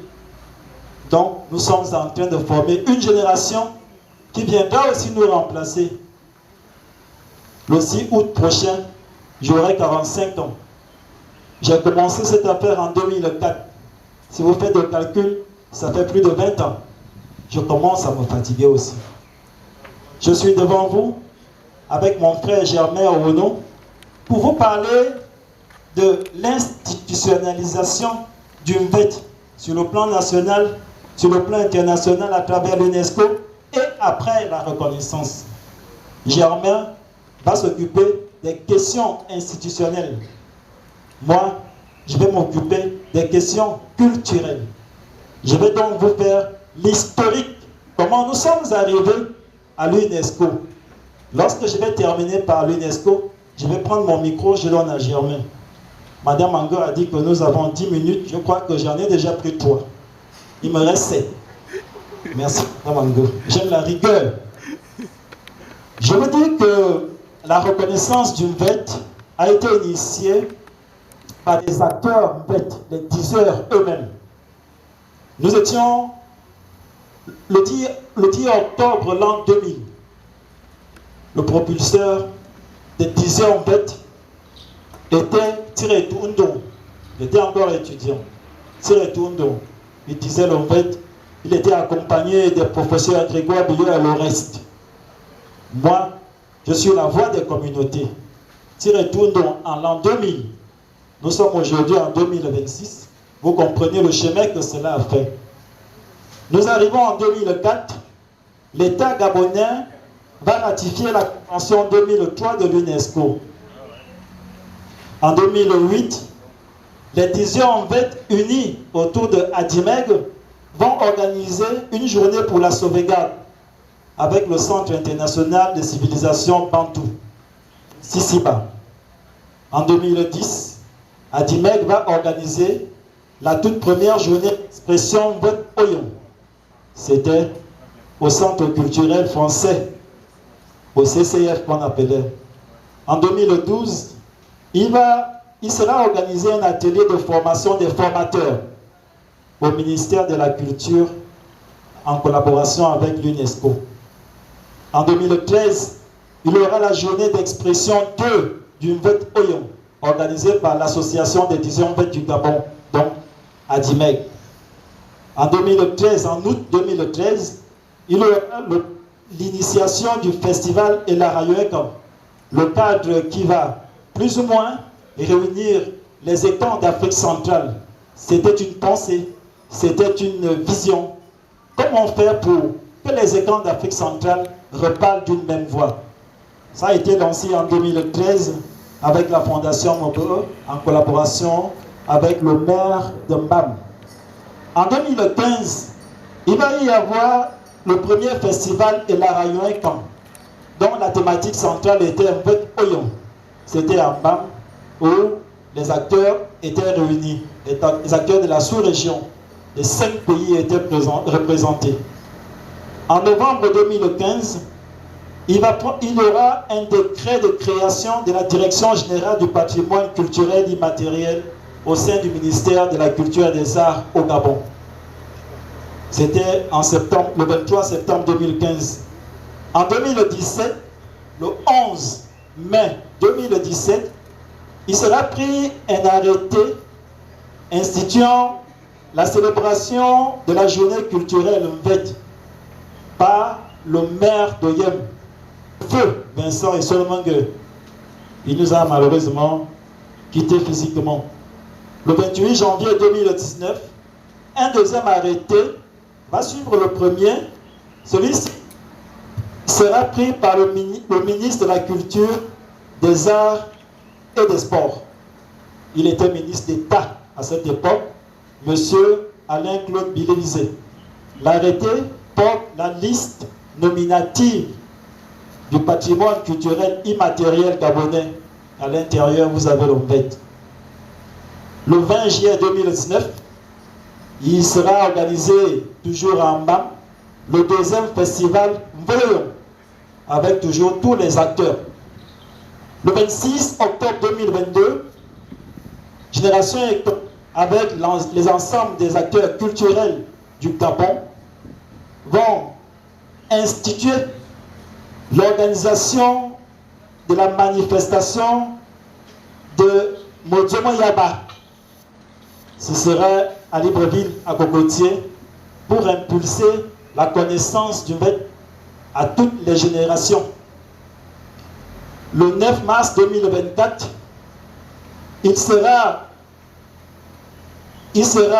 organisé un recensement pour avoir le consentement libre des communautés dépositaires de l'élément MVET Oyon.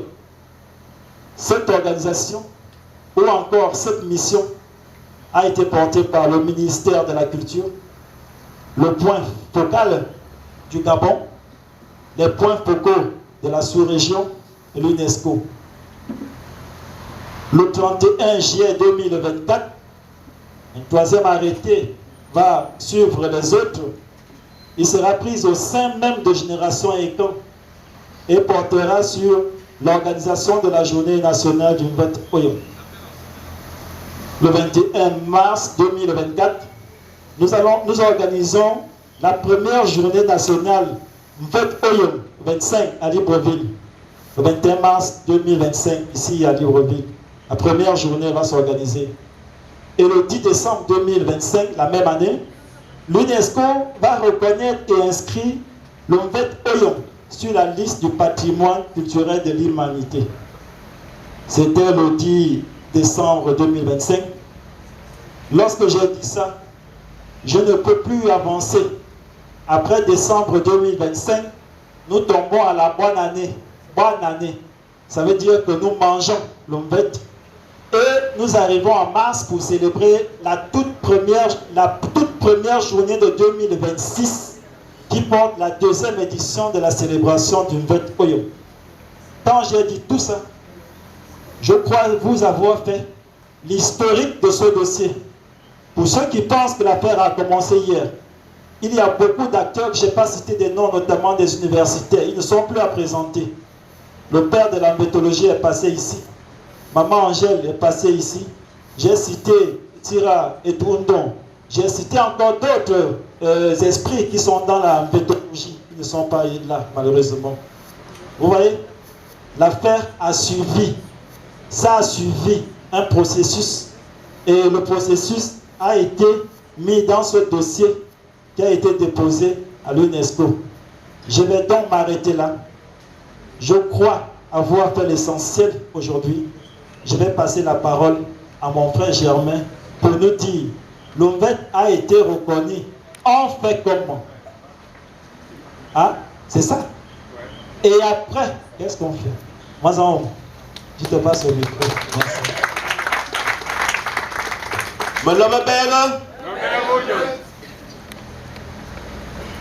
Il est une question que beaucoup de personnes se posent. C'est celle de savoir, le Mvet a été reconnu, le Mvet a été inscrit au patrimoine culturel immatériel de l'humanité, mais qu'est-ce qu'on fait alors? Est-ce que c'est suffisant?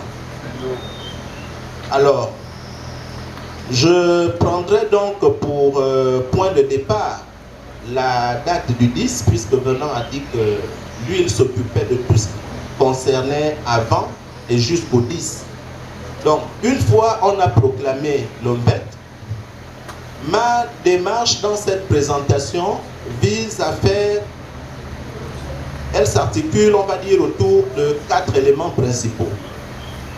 Une comparaison sur les mesures de sauvegarde proposées dans le dossier que le Gabon a conduit, parce que le Gabon était pays lead, avec le Cameroun et le Congo. Nous allons regarder donc l'ensemble, c'est une vingtaine de mesures de sauvegarde. Et nous allons voir, essayer de mesurer de décembre 2025 à mars 2026, quelles sont les actions qui ont été initiées en faveur de la sauvegarde. C'est le premier point de ma présentation. Le deuxième point de ma présentation va concerner le rapport périodique. C'est quoi le rapport périodique? Le rapport périodique, c'est un document dans lequel on recueille l'ensemble des informations sur un état parti, quelles sont les actions qui sont menées pour encourager la pratique de l'élément. Et au niveau de l'UNESCO, c'est le formulaire ICH 10 qui est utilisé comme baromètre. Le troisième point de ma présentation, ce sera les effets. Comme ma communication porte sur les effets de l'inscription, il est entendu que par effet d'inscription, nous entendons toutes les mesures qui vise à encourager la pratique, la sauvegarde du MVET. Et donc, dans ce contexte aussi, le dossier MVET avait été initié par le Cameroun, le Congo le Gabon, le Cameroun et le Congo. Mais les directives opérationnelles de l'UNESCO pensent qu'il est possible pour des pays où le MVET est pratiqué, par exemple la Guinée équatoriale ou Sao Tomé, il est possible de faire une extension multinationale. C'est prévu dans les directives. Et enfin, le dernier point, ce sera sur la nécessité, l'impératif d'actualiser la liste nominale du patrimoine culturel immatériel, parce que l'arrêté, comme disait Benoît, l'arrêté avait été signé en 2019. Aujourd'hui, 6 ans après, il y a des éléments qui ne figuraient pas sur la liste qui avait été signée en 2019. Et donc, il y a nécessité et urgence de voir d'autres éléments nouveaux. C'est pourquoi nous appelons à l'actualisation. Pour venir donc au premier point qui concerne les mesures de sauvegarde, on va dire que dans le dossier que le Gabon a soumis, il y a une vingtaine de mesures de sauvegarde qui avaient été proposées. On ne va pas tout les lire ici. Venant, aide-moi. On va essayer de prendre l'essentiel, c'est-à-dire il y a 3 niveaux au niveau de la sauvegarde. Le premier niveau, c'est la sensibilisation, la promotion et la valorisation. Le second niveau, c'est la revitalisation, la transmission des connaissances et des pratiques. Le troisième niveau concerne l'identification, la documentation et la recherche. Mais aujourd'hui, présentement, quel est le chemin que nous avons parcouru? Alors, on va essayer donc de regarder les actions initiées par niveau.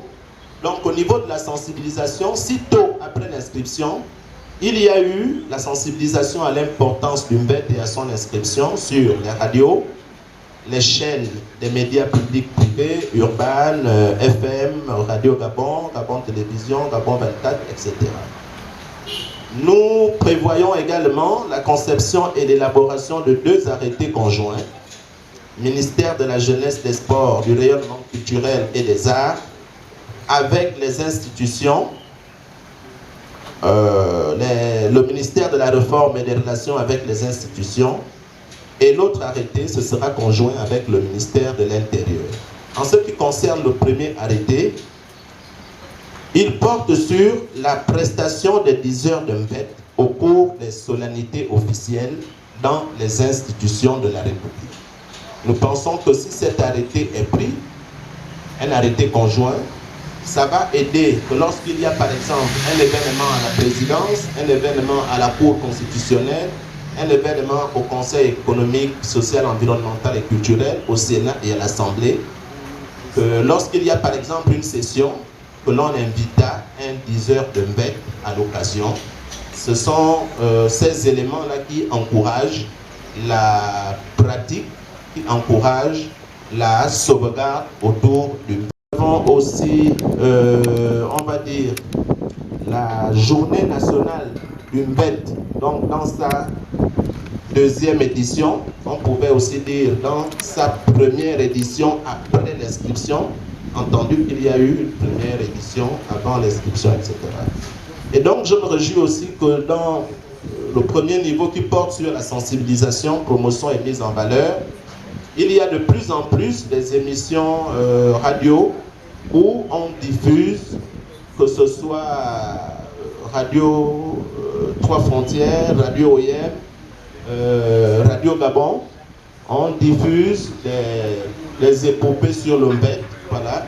Et donc tous ces éléments-là participent à la sauvegarde.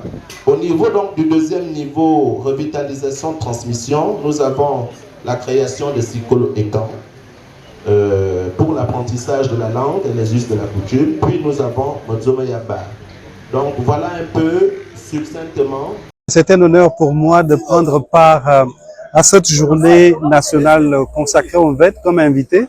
Et j'avoue que sincèrement, nous sommes là en train de rentrer sous une nouvelle ère, l'ère de la promotion de nos spécificités culturelles à un niveau plus élevé. Et ce qui fait le caractère fédérateur, c'est que ça se déroule au musée national, ça ne se déroule pas dans un quartier, etc. C'est vraiment, il y a une appropriation nationale de la nécessité d'exprimer les différences culturelles qui font la richesse du Gabon.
Tomber sur ce qui m'amène devant vous. Alors, je voudrais aborder un point particulier qui finalement sera la suite d'un des points abordé par mon aîné, le professeur Grégoire Biyogo, sur l'immortalité dans l'Oved. Mais avant cela, j'ai voulu, pour cette rencontre, vous partager une curiosité dans l'Oved. C'est une parenthèse qui ne prendra pas beaucoup de minutes. C'est la polygamie et le changement du nom Etana à Ekana. Une question qu'on ne se pose pas beaucoup. Alors, c'est avec Emmanuel Mvomeko qu'on peut essayer de comprendre cette mutation d'Etana à Ekana. Alors, il y a d'abord une question d'onomastique, au sens des noms. Dans la langue fan, l'égyptologue est mieux placé pour nous dire les mots liés à cela, mais vous verrez qu'on n'est pas loin des Grecs qui ont souvent l'alpha et l'oméga. Et la numérologie chez les fans diffère de celle des latins. Nous sommes souvent sur des symboles et les fans ont souvent cette expression avitan, mais c'est mal parlé le fan. Ce n'est pas avitan, un aveu et temps, c'est la mesure. Aveu ça, aveu et temps. Et temps, c'est quoi? C'est la plus petite liane, très fine. Quand on veut dire de quelque chose que c'est petit, on dit avetan. Alors voilà que dans les grandes figures du Ved, on retrouve ce nom, Etana. Etana qui va devenir Ekana. Alors dans le récit de Mvomeko, voilà ce qui se passe à peu près. Il est le mari d'une première femme qu'on a appelée Mimbumerbo Wanabofa. De ce mariage, il va avoir des enfants. Onyonyotoa et ses frères. Et le diseur de Ved dit la langue fan est par degré. C'est-à-dire quand on veut vous minorer, alors il dit on ne garde que mon lourman gafi. Bon, on peut mettre pas famille ben, pas divétique. Donc ces épicuriens hédonistes, des jouisseurs permanents. Et pendant qu'il était marié à cette seule femme, Mipumabo, il s'appelait Etana. Mais voyons qu'il risque de disparaître, son nom risque de disparaître parce qu'il n'aura mis au monde que ce qu'on peut appeler des maboules. Des gens qui ne vont pas prospérer, ce n'est pas des guerriers, etc. Ils ne gardent pas le mal au sens séquent du terme. Alors il a épousé une deuxième femme, Sana. Sana, de ce mariage, il a eu des enfants de renom. Oyoneka, Onkoleka et Inyameka. Pourquoi des temps on arrive à Ekan?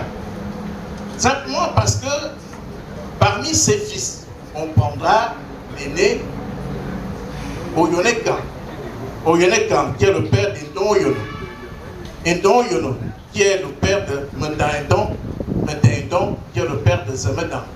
Vous voyez sa descendance.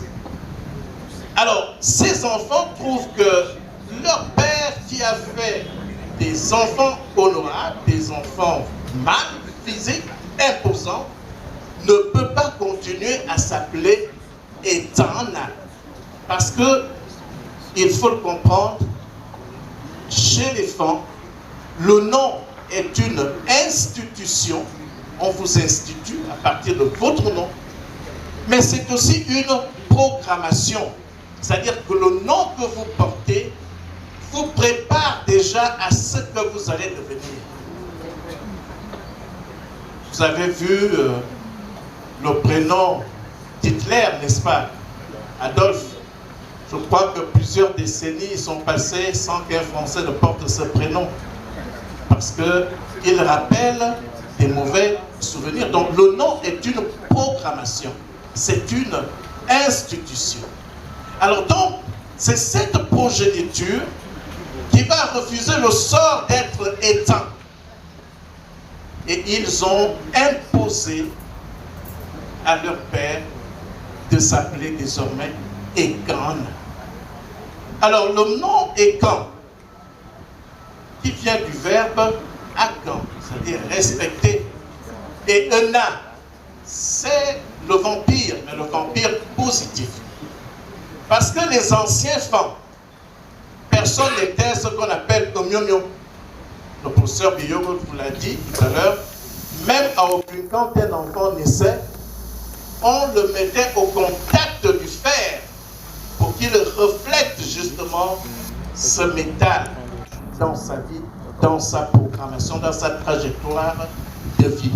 Donc, Ekan sera programmé à partir de son nom pour être quoi? Pour être le vampire que l'on respecte. Et c'est pourquoi vous voyez, depuis Ekana, on arrive à ce Medan. Voilà sa descendance jusqu'aux derniers qui viennent après.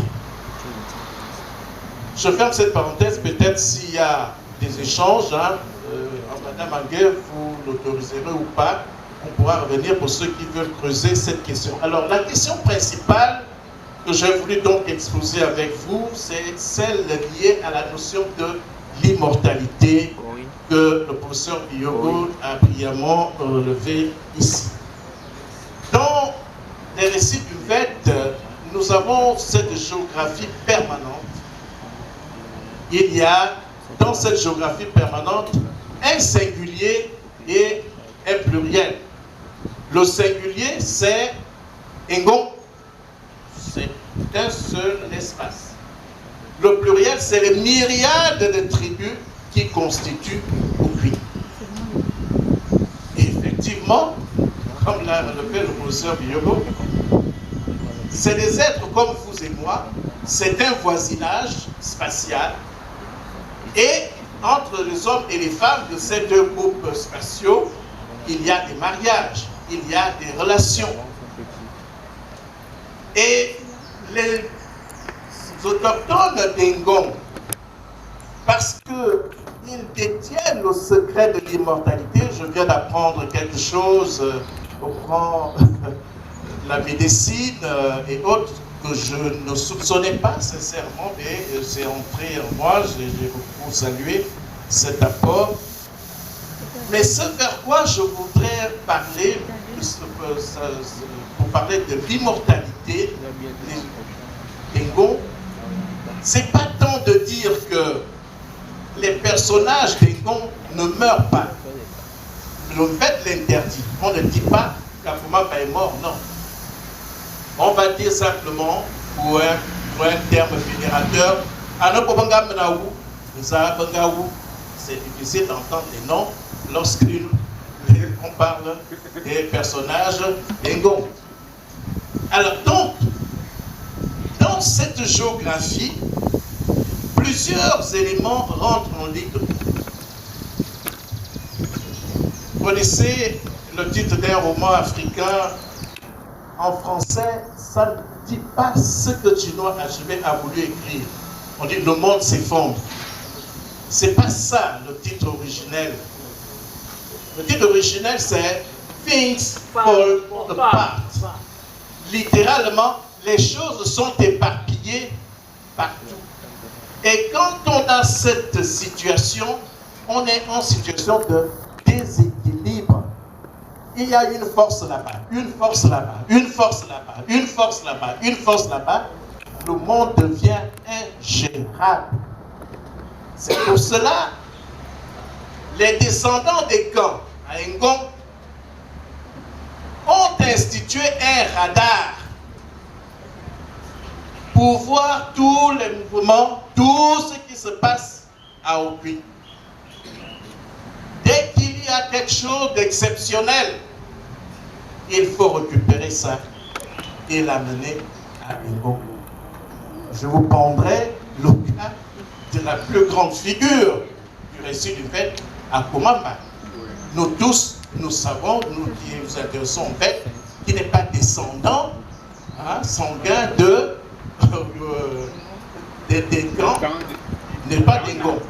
Mais pourquoi est-ce que un Bavinekan va adopter cet enfant? À cause de sa naissance, qui n'est pas une naissance ordinaire. Avant que la tête ne sorte, c'est deux lances qui sortent. Ensuite, la tête de l'enfant et l'enfant naît. Bon, quand on dit, si cet homme reste loin de nous, ça va causer un déséquilibre. Nous aurons en face de nous une force capable de nous affronter. Et on ne sait jamais jusqu'où cela peut aller. Et voilà que, en cherchant à adopter l'enfant, on a épousé sa mère. Et en le ramenant à Ngon, on établit l'équilibre. Parce que chaque fois que quelque chose est capable de déranger un bruit, et rien n'est minimisé chez les Ekans, même à l'intérieur d'eux-mêmes. Vous avez, j'ai parlé d'onomastique, l'essence des mots, vous avez Medambur. Medam, qui vient du verbe Adam, n'est-ce pas? Pour que le pluriel de Mod. Celui qui doit dépasser tout le monde. Et nous avons le récit de Virgile, à Kyobian, qui montre que Medambur a appris qu'il y avait de l'autre côté un homme célèbre. Tout le monde allait vers lui. Il s'est dit non, si cet homme est aussi célèbre, je dois aller comprendre d'où lui vient cette célébrité, parce qu'ici on ne doit parler que de moi. Il a fait le déplacement, il est allé se lier d'amitié avec ce monsieur, et au moment de quitter son ami tellement content d'avoir reçu la visite de Medambur et tout ça, il dit bon écoute, voici les voitures, voici l'argent. Il dit non, ce que je suis venu chercher, c'est ce qui fait ta célébrité. Il portait un bijou, quelque chose de particulier. Le monsieur lui dit, mais je suis né avec, je ne peux pas le partager. Il dit non, c'est ce qui te rend célèbre, et cette célébrité me dérange. Et tant que tu seras célèbre ici, et moi là-bas, ça cause un déséquilibre. Il faudrait qu'on arrête ça. Il a fini par sectionner le bras du monsieur et emporter ce qui faisait sa célébrité. Alors donc, pour ramasser, si je vais arrêter là pour donner place aux questions, nous avons tous d'autres programmes. Alors, je disais que le nom est une institution, le nom vous institue. Alors, je viens d'apprendre tout à l'heure que le mot phara vient de pharaon, ou bien pharaon vient de phara. Effectivement, c'est une programmation, c'est une institution et c'est une programmation. Nous avons dans nos familles des petits noms qui n'entrent pas dans les actes de naissance, par exemple Kiasov. Il y avait Kiasova. Tant qu'il n'est pas là, on ne peut rien traiter parce que c'est par ce nom qu'il est institué. Et c'est une programmation parce que nous avons une forme de géométrie, géographie aussi, géométrie surtout, dans Egon, où un seul individu ne peut pas incarner tous les pouvoirs. Si Akomamba incarne le pouvoir politique, Ondoutoumoufoulou incarne le pouvoir militaire. Et le pouvoir financier est détenu par Mutsamoutou. Alors, chacun d'eux, ce sont des maillons d'une même chaîne. Et chaque maillon joue son rôle et rien que son rôle. Mutsamoutou ne va pas aller s'initier dans le champ d'Akomamba. Akomamba, on ne sait pas s'il était riche ou pauvre, mais c'est lui qui incarne le pouvoir politique, ne va jamais dire à son frère, donne-moi des millions ou autre. Alors donc, voilà, chers amis, la question de l'immortalité, c'est ce souci permanent de garder Zomongoun, ce qu'on appelle Zomongoun. J'aime beaucoup cette figure dans la Bible, quand Paul dit à Timothée, garde le pot, gardez le pot, l'héritage. Si un héritage est arraché à son peuple d'origine, ce peuple est mis à découvert. Donc, pour garder la force permanente, ce peuple est obligé de faire, comme je viens de le dire, d'être comme un radar qui veille sur tous les mouvements au plan géographique, au plan spatial, et récupérer une façon aussi de renforcer ce qui est déjà leur, pour que la force première, la colonne vertébrale de la famille Ngon continue à être debout. Et c'est ainsi que ce peuple doit demeurer debout parce qu'il garde ce secret et il a mis en place des stratagèmes, je crois même des stratégies pour pouvoir garder ce pot, garder cette force. Et c'est cela qui permet aussi de dire de ce peuple qu'il est un peuple immortel. Je peux m'arrêter là pour cette première partie. Et bien sûr, merci de choisir Gabon Première pour vous informer. Mesdames, Messieurs, bonsoir et bienvenue dans ce journal. En ouverture, la communauté internationale célèbre aujourd'hui la journée mondiale du Mvet Oyeng. Bien plus qu'une musique, ce trésor désormais consacré par l'UNESCO est le code génétique du peuple Ekan, un voyage aux frontières du visible et de l'invisible auquel Ruth Mignolet-Sonzou et Nick Vincent Gabina nous font découvrir.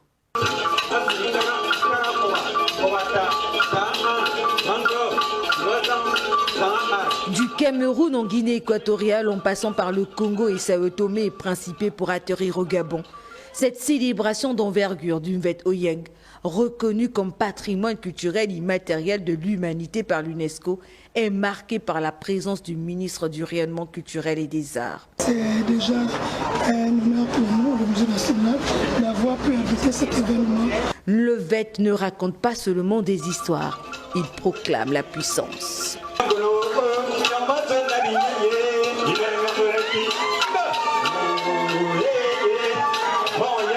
Invités à visiter les lieux aménagés pour voyager à travers l'histoire, les convives de cette deuxième célébration de la journée du Mvet Oyeng ont pu apprécier l'attachement culturel et l'engagement des autorités, des hommes et des femmes épris de culture. Et aujourd'hui, après 25 ans au moins, 25 ans, nous avons enfin réussi à inscrire cela au patrimoine immatériel de l'humanité. Cette cérémonie réaffirme que la culture Ekan est une force vive, universelle et impérissable.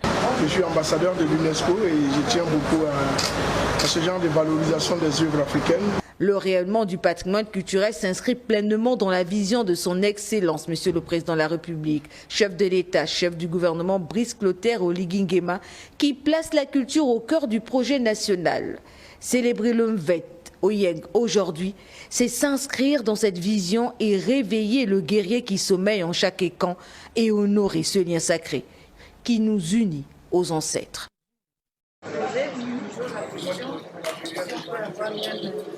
La célébration de la journée nationale du Mvet Oyeng répond à certains arrêtés. Et ce sont ces arrêtés qui nous ont poussés à établir, n'est-ce pas, chaque année, l'organisation de cette journée nationale du Mvet Oyeng. La première édition s'est passée le 22 mars 2025, ici à Libreville, au Musée national. La deuxième également se passe ici au musée.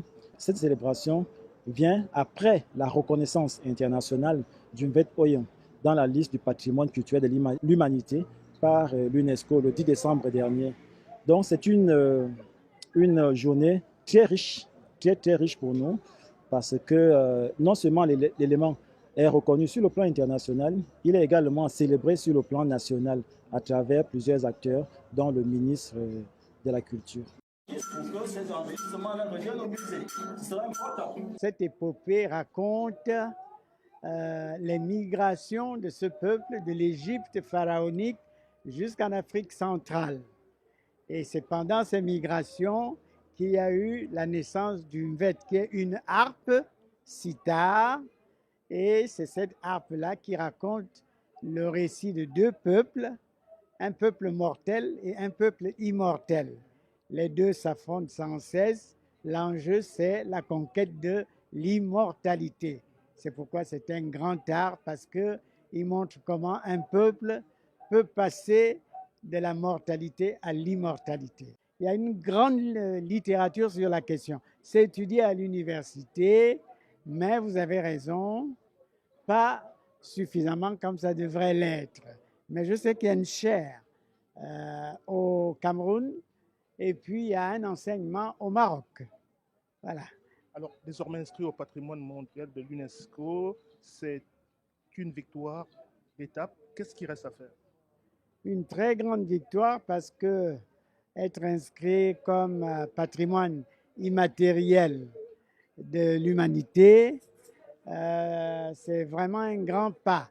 Ce qui reste, c'est de mettre en place des instituts, des enseignements et faire mieux connaître ça au niveau de la sous-région et au niveau du monde entier.